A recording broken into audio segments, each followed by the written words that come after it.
Turasubiye kubahereza mwiriwe canke mwaramutse bivanye naho buri umwe wese adukurikiye kuri imbonesha kuri ya Hejuru TV aherereye. Uyu ni umwanya w'amakuru agezweho twabatunganirije kuri uyu wa kane, turi kw'igenekerezo rya 19 Kigarama 2024, tukaba tugiye kugaruka ku makuru menshi avugwa mu bisata bigiye bitandukanye harimwo politike, agateka na muntu, ubutungane, ibivugwa ku butunzi hamwe n'ibindi twabateguriye nk'uko tuza kubigaruka ko mu kanya gatoye mu ngingo nkuru tuza kubagezako.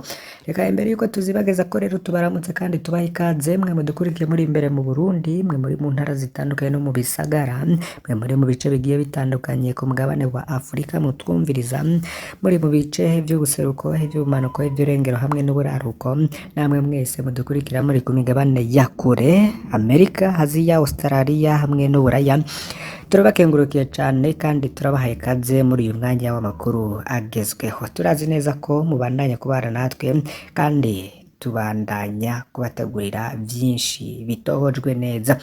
Mu makuru rero agiye kubageraho muri uyu mwanya, ingingo ya mbere nuko abapolisi baraye basubiriye gusaka mu cumba c'agasho General Bunyoni afungiwemwo.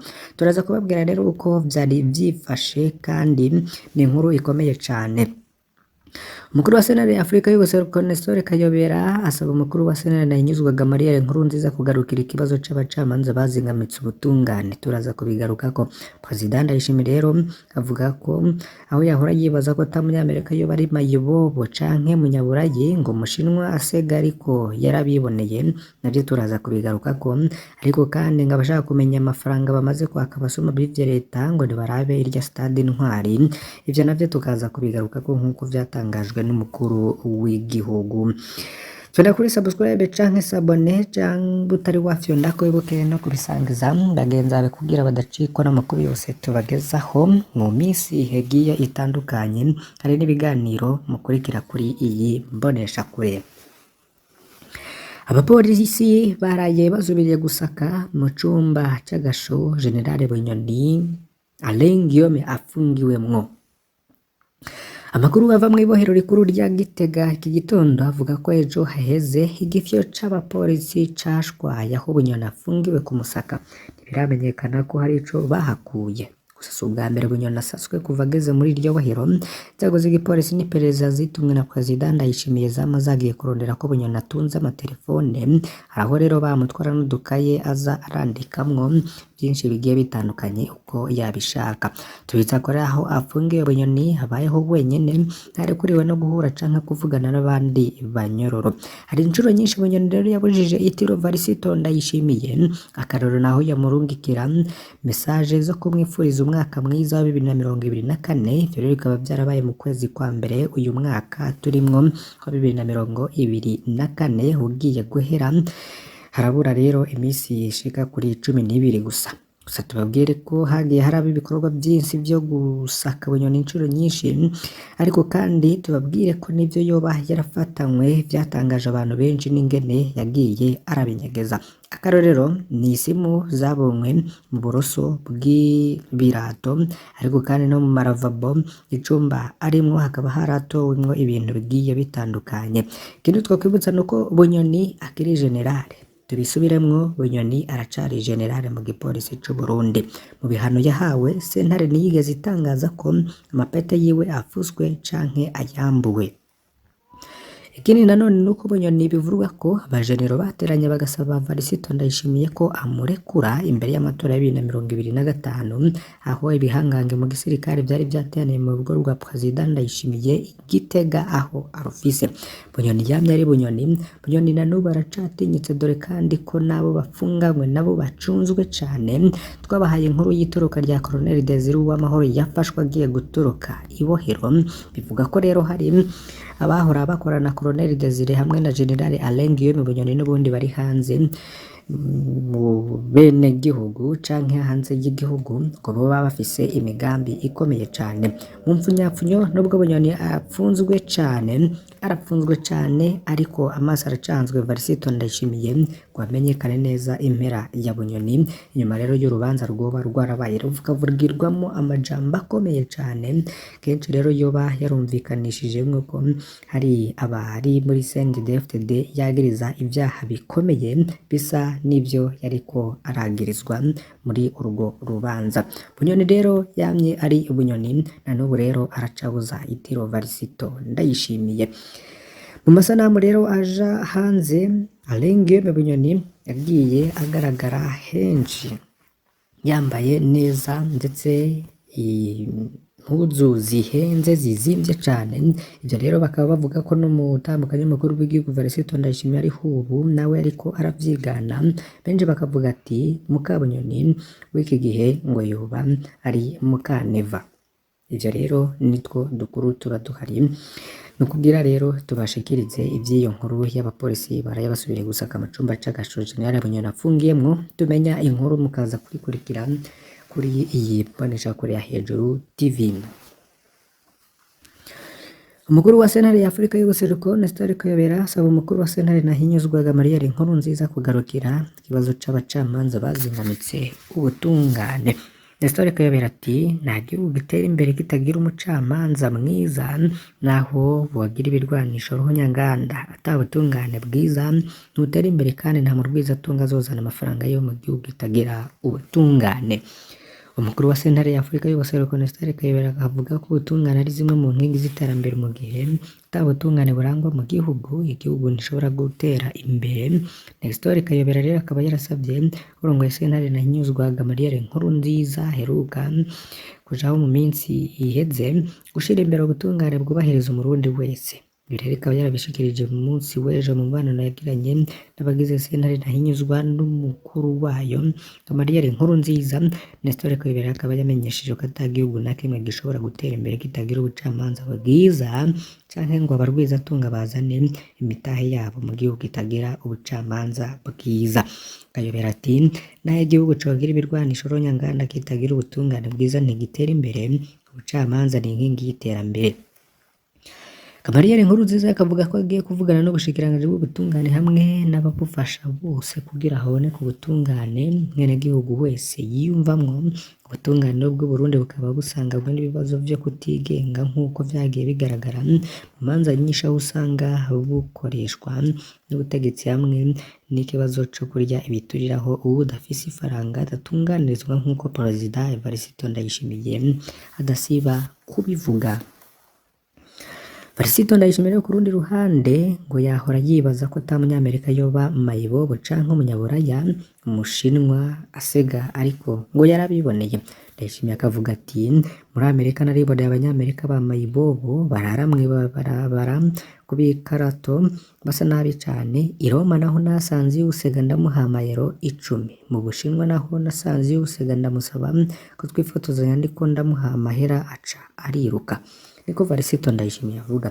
Mu kiganiro aheruka gukorana n'abahoze barongoye igihugu Domitien Ndayizeye na Sylvestre Ntibantunganya mu kirimba Ekiriri ku wa gatandatu igenekezo rya 14 Kigarama 2024, Perezida Ndayishimiye akaba yaramenyesheje ko yifuza ko abarundi bose batunga kuko ivyo tuma bashika kuri iryo hangiro bihari vyose.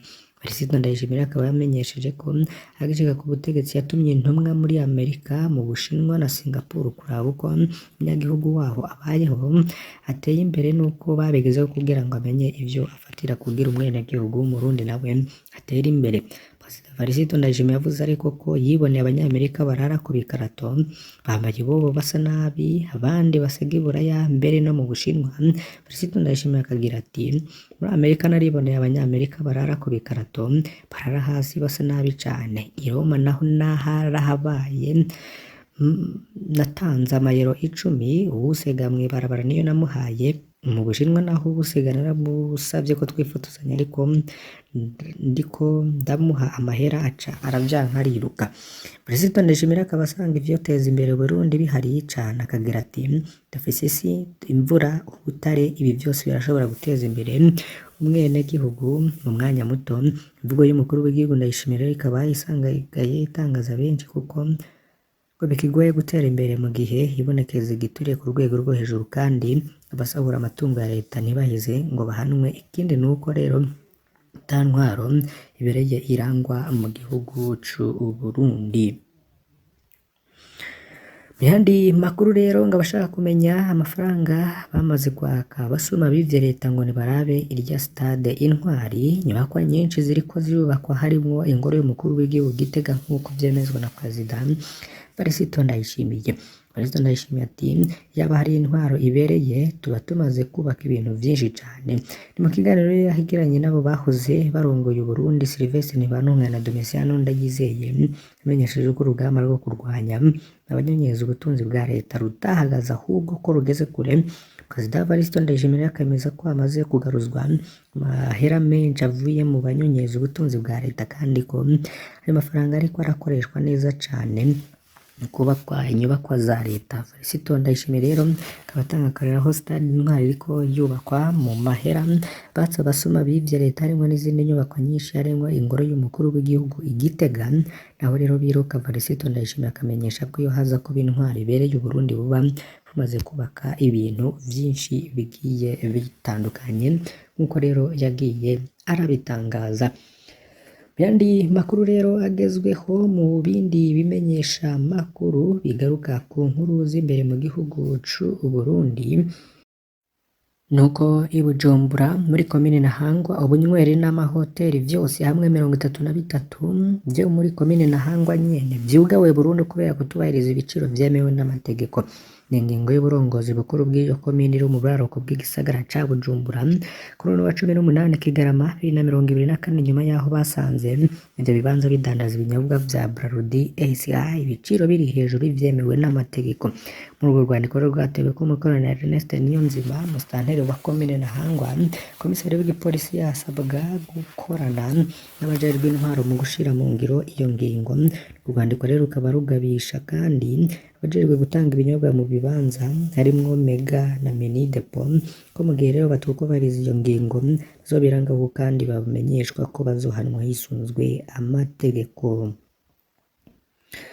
Igenda ry'abakozi ba kaminuza y'u Burundi naryo rirateye umutima uhagaze ayobozi. Ivyo vyibonekeza mu gito umuyobozi wa kaminuza y'u Burundi yangikiye umushikiranganji w'indero ku wa 16 Kigarama 2024 aho mumenyesha ko igenda ry'abakozi bakora muri iyo kaminuza muri no myaka 5 irangiye riteye umutima uhagaze.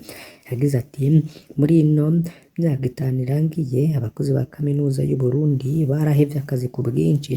Mu mwaka 2024 rero vyuwa byari monogoje cane aho abakozi bagera ku 118 bahevye akazi.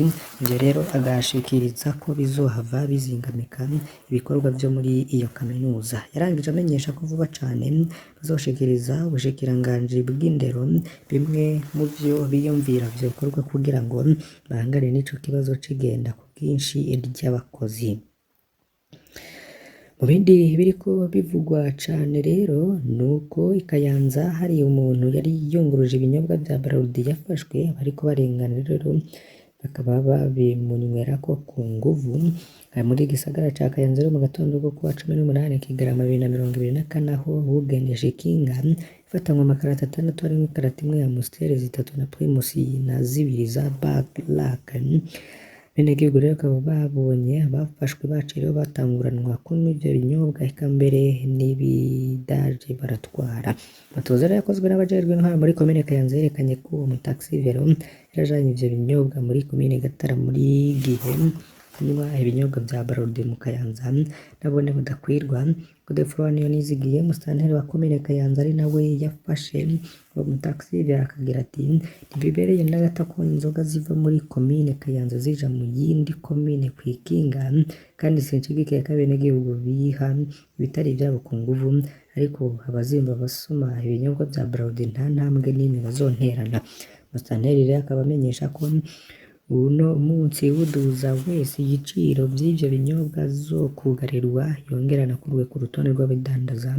Nubwo biruka rero mu mahoteli atandukanye mu gisagara ca Kayanza muri wa 18 kinyamakuru magazine imbere carabagendeye ku mugoroba icupa rya Primus rero rigurishwa amafaranga 6,000 y'amarundi mu gihe igiciro ca leta ari amafaranga 2,500.